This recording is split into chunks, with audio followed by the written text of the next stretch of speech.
1871, Henry Morton Stanley retrouve au bord du lac Tanganyika à Ujiji le missionnaire anglais Livingstone. Cette date devait marquer le début de la pénétration blanche au cœur de l'Afrique. C'est ainsi qu'apparut à Stanley ce magnifique lac Tanganyika. Dans ce coin de Congo, qu'est le parc national Albert, on a conservé intacte cette nature sauvage aux montagnes recouvertes de neige équatoriale.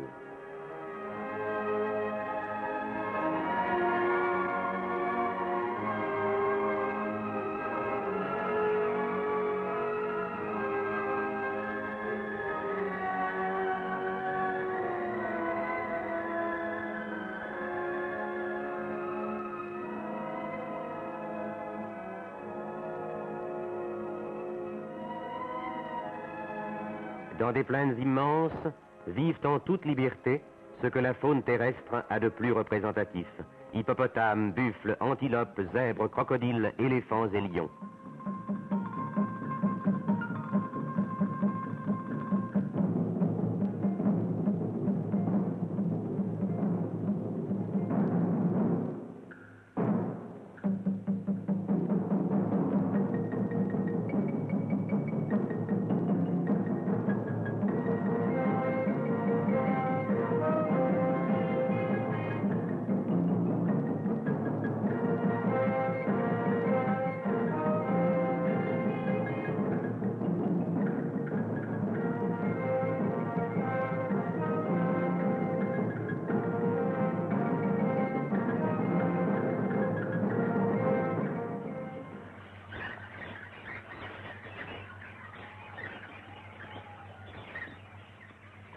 Pays de contraste où le feu et l'eau se manifestent dans toute leur sauvage beauté.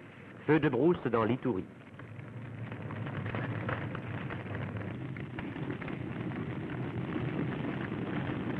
Les chutes de Zongo dans le Bas-Congo.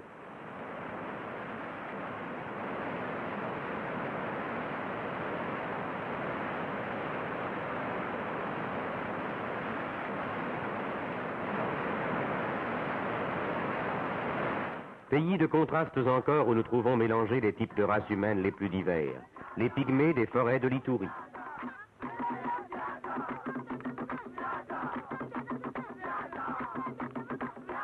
Les babiras, où se rencontrent encore de nos jours des femmes à plateau.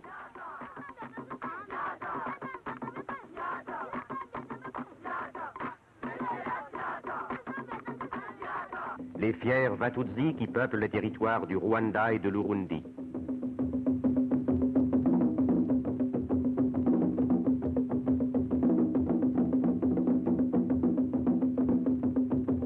À Stanleyville, les hardis et robustes pêcheurs Wagenia continuent à apporter à la cité moderne le pittoresque de leur pêcherie.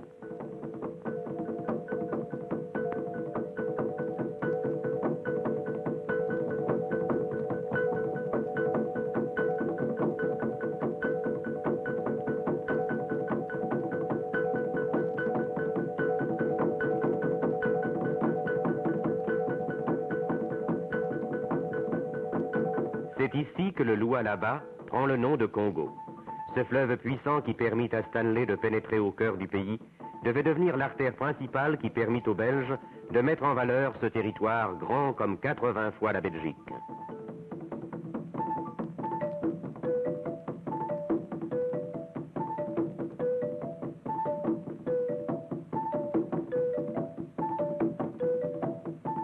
Congo d'hier et d'aujourd'hui, au rythme lent des pirogues, s'est substitué celui des vedettes rapides et des navires sillonnant le fleuve.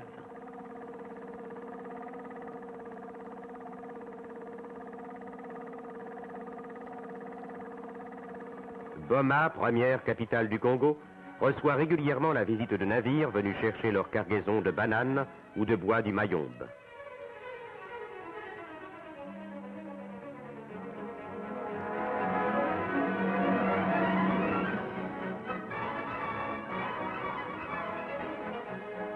Matadi, porte du Congo, dont les installations modernes peuvent accueillir en même temps 11 navires de haute mer.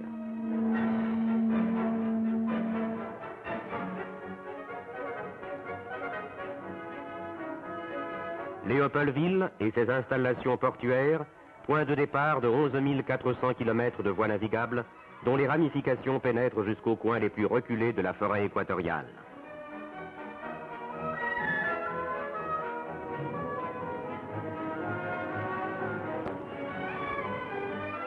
Bateau du Mississippi, dans une atmosphère encore baignée par l'esprit de découverte des pionniers du Congo.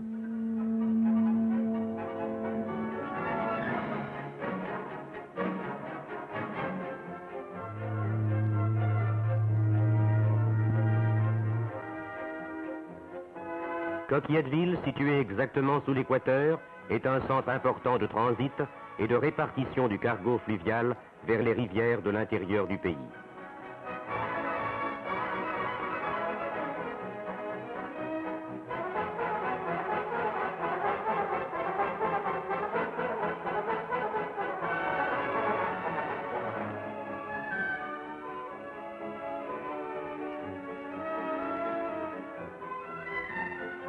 Labourant les eaux, la roue à aube remonte le fleuve qui paresseusement s'étale.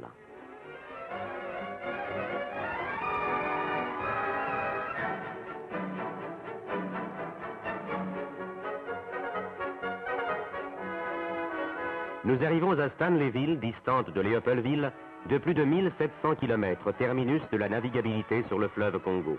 Un service régulier de bateaux courriers et de barges marchandes met cette ville à 5 jours de la capitale. Le Congo sans chemin de fer ne vaut pas un penny, disait Stanley. Pour contourner les rapides et atteindre les régions inaccessibles par voie d'eau, 5125 km de voies ferrées sont venus compléter l'œuvre généreuse de la nature.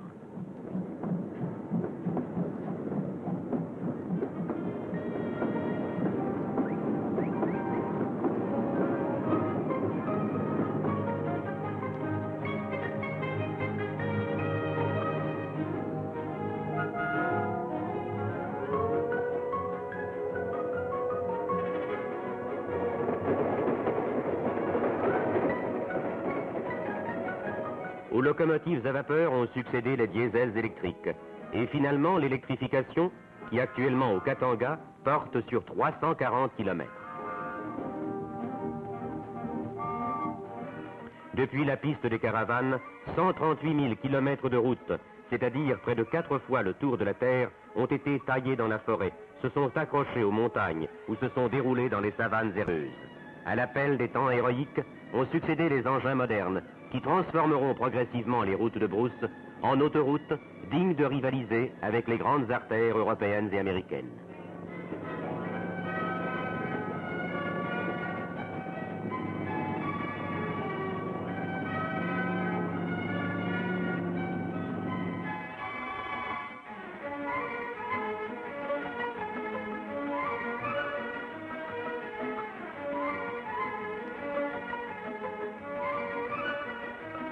Plus de 55 000 véhicules automobiles les sillonnent en tous sens.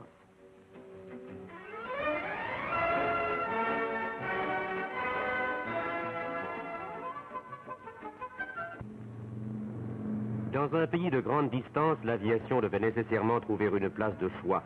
L'avion transporte régulièrement chaque année entre l'Europe et l'Afrique 60 000 passagers.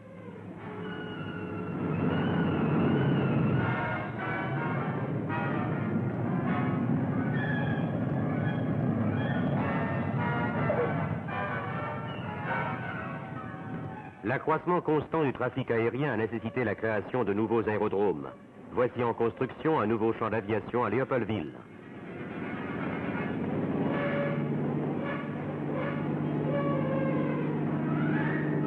L'aviation a non seulement permis de relier l'Europe à l'Afrique, mais aussi de joindre entre eux les coins les plus reculés du pays.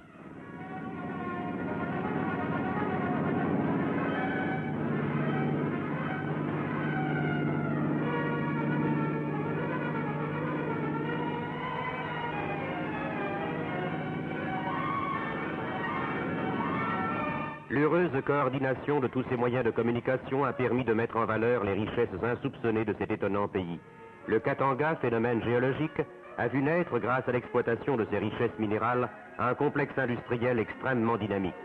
Des pelles électriques arrachent sans arrêt aux mines à ciel ouvert des environs de Kolwezi non seulement un minerai de cuivre très riche, mais également d'autres métaux rares tels que le cobalt et le manganèse.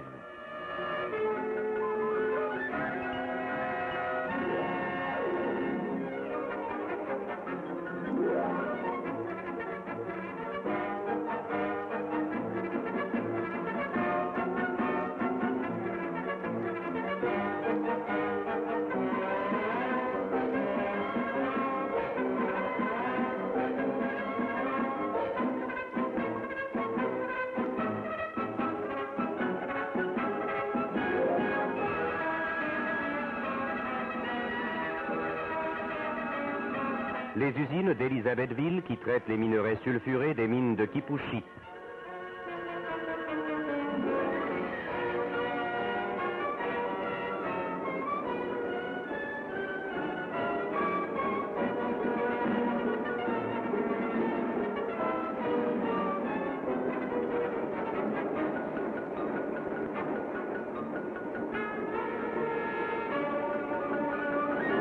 Coulée de scorie au convertisseur Bessemer.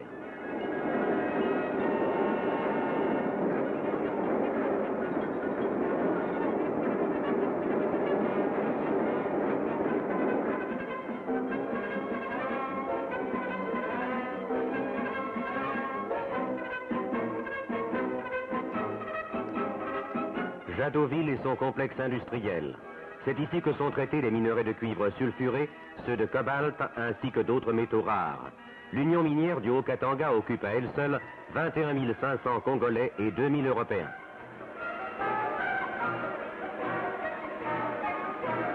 Coulée de cuivre.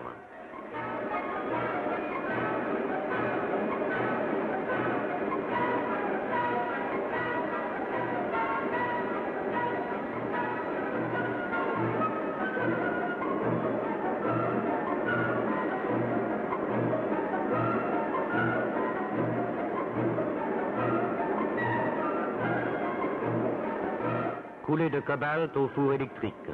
Ce métal est employé pour la fabrication des aciers résistants à très haute température.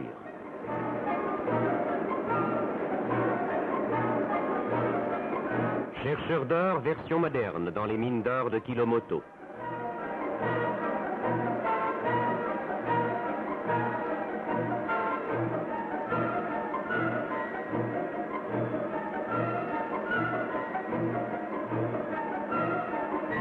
Si le sous-sol congolais s'est montré particulièrement généreux, la mise en valeur du sol a, elle, par contre, posé des problèmes inconnus dans nos pays d'Europe occidentale.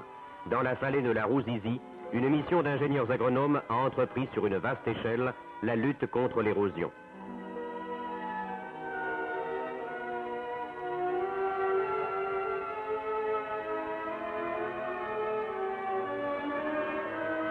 Des terres appauvries sont remises en valeur et confiées à des paysans congolais que l'on initie aux méthodes nouvelles de culture.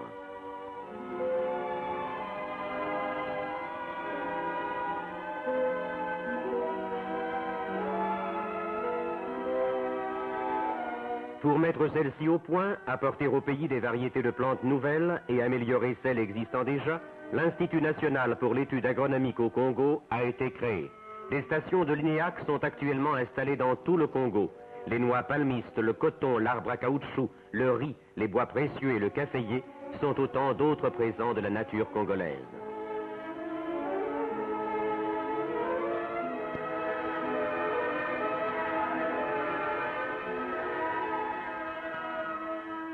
En vue d'améliorer l'alimentation du Congolais, on est arrivé par croisement à créer de nouvelles races de bétail.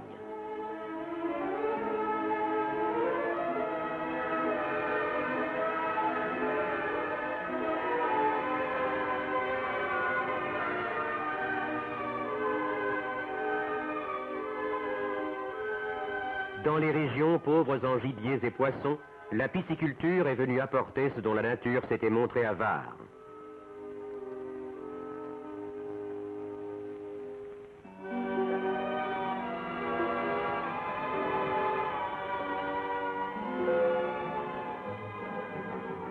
De l'exploitation des richesses naturelles du pays sont nées des industries locales de transformation.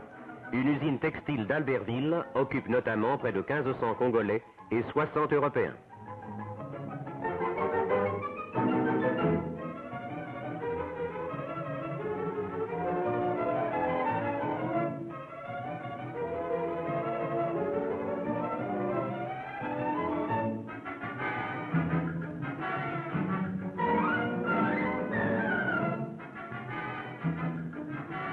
Dans un pays où tout est à bâtir, les cimenteries ont trouvé une place de choix, les installations de Cimental à 75 km au nord d'Albertville.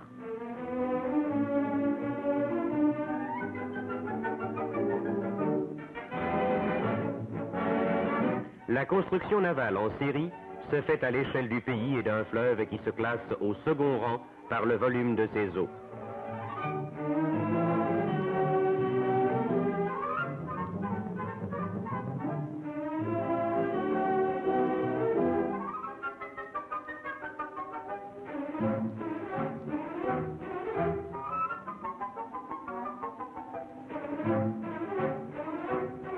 Si le pays est pauvre en charbon, il se classe par contre le deuxième du monde après la Russie pour ses réserves de houille blanche.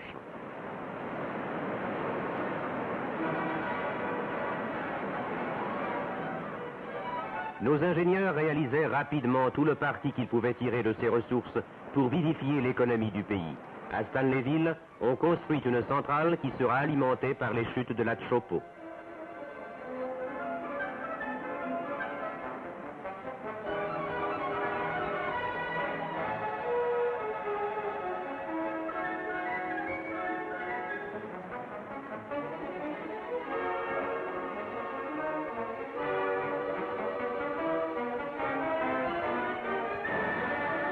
En activité depuis 1940, voici la centrale électrique des mines d'or de Kilomoto, aux environs de Bunia.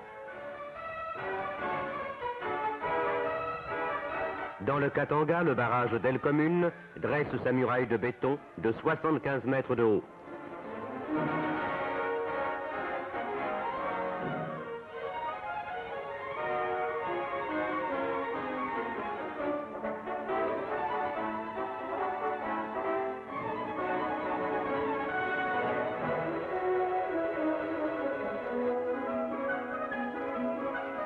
Terminée, la centrale produira une énergie électrique égale à la moitié de celle du barrage de Génissia en France.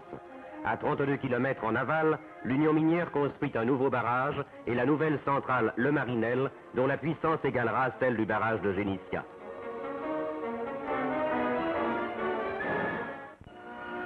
De toutes ces activités et des échanges commerciaux auxquels elles ont donné lieu sont nées des villes prospères. Stanleyville, terminus de la navigation sur le Congo, chef-lieu de province, centre commercial et industriel très important.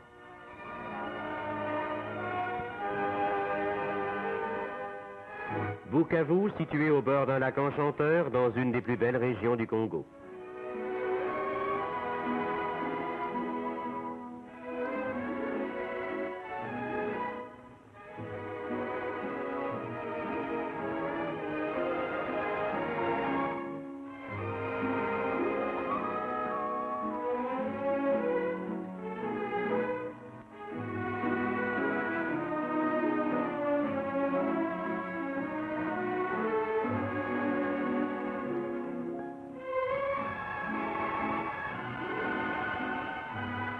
Uzumbura, chef-lieu du Rwanda-Urundi, occupe la pointe extrême nord du lac Tanganyika.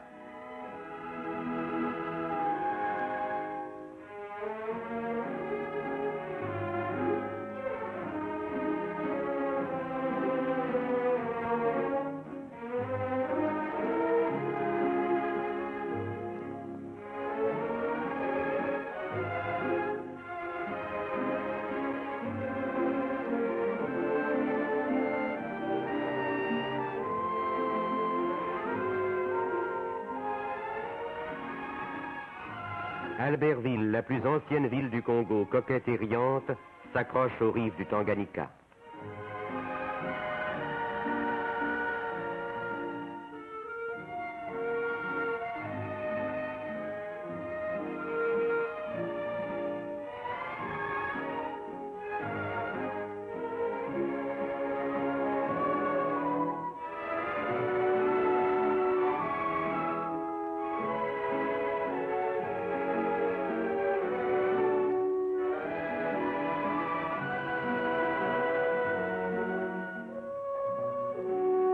Élisabethville, cité du cuivre, créée au milieu d'une région jadis presque désertique. Ses bâtiments d'affaires et son climat en font la plus européenne des cités congolaises.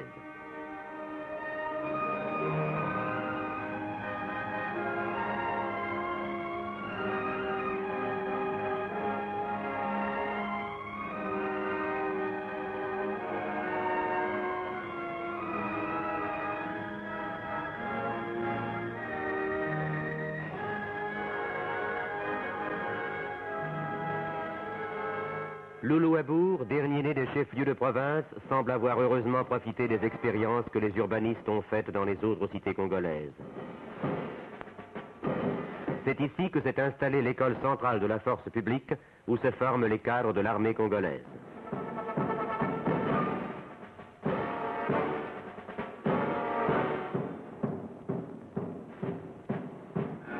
Léopoldville, la capitale. Sa situation idéale devait en faire très rapidement le plus grand centre commercial et industriel du Congo. Pour limiter son extension disproportionnée, on a dû se résoudre à substituer à la construction de jolies villas entourées de verdure l'édification de bâtiments à appartements.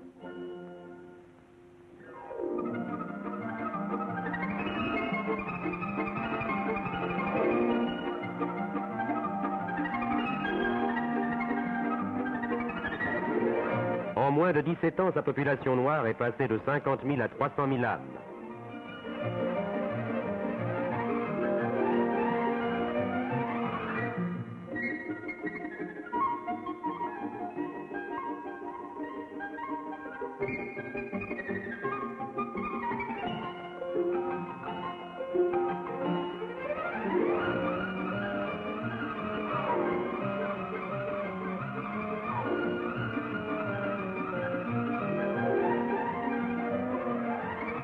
Dans ce nouveau Congo qui en moins de 60 ans a dans le domaine technique franchi les 3000 ans qui le séparaient de nous, quelle est la place du Congolais?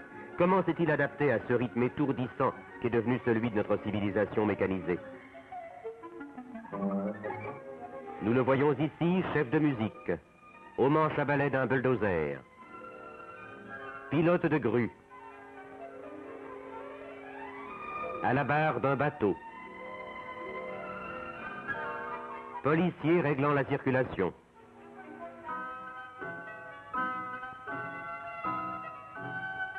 Sous-chef de gare.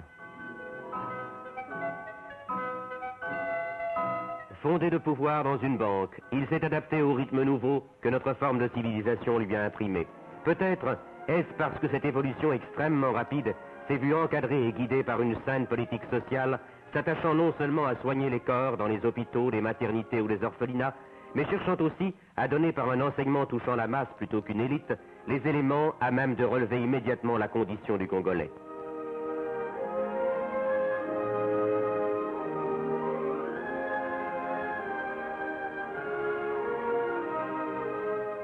Actuellement, un réseau de 26 300 écoles primaires, moyennes et professionnelles, ainsi que 2 universités, groupe plus d'1 250 000 Congolais dans des institutions privées de l'État ou des missions.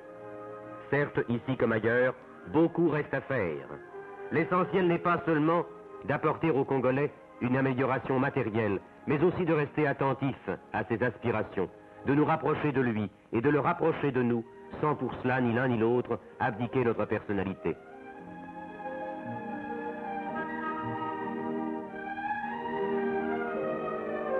Indifférents aux préjugés, les enfants blancs et les enfants noirs se retrouvent sur le même banc d'école.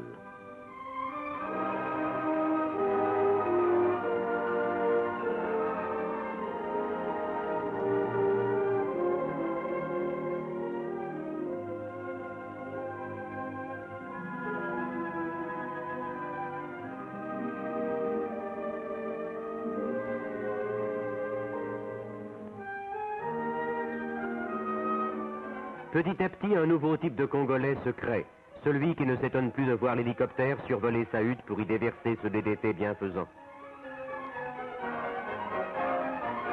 Celui qui, délaissant sa hutte, qui ne manquait certes pas de poésie ni même de fraîcheur, s'installe dans ces cités nouvelles où le confort n'est peut-être pas encore parfait, mais qui marque une nette amélioration par rapport à la condition dans laquelle il se trouvait auparavant.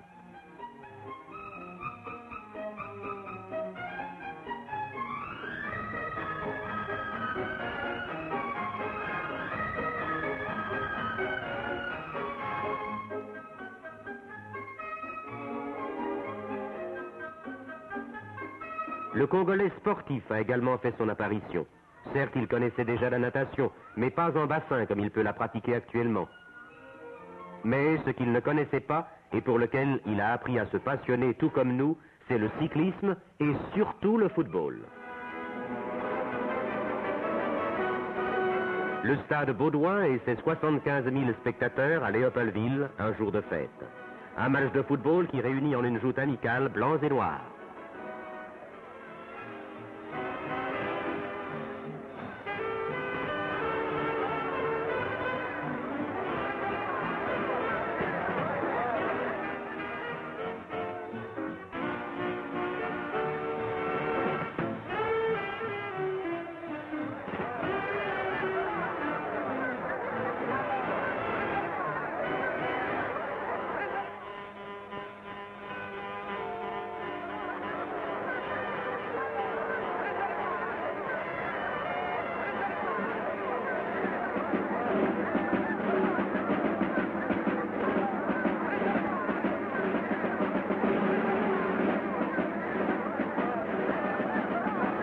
Si, comme tout homme, le Congolais a ses défauts, il a aussi ses qualités.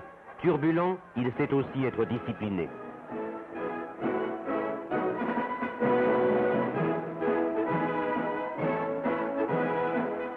C'est à la Belgique qu'il appartient d'harmoniser en une heureuse communauté le patrimoine qu'Européens et Africains apportent à l'édification de ce nouveau Congo.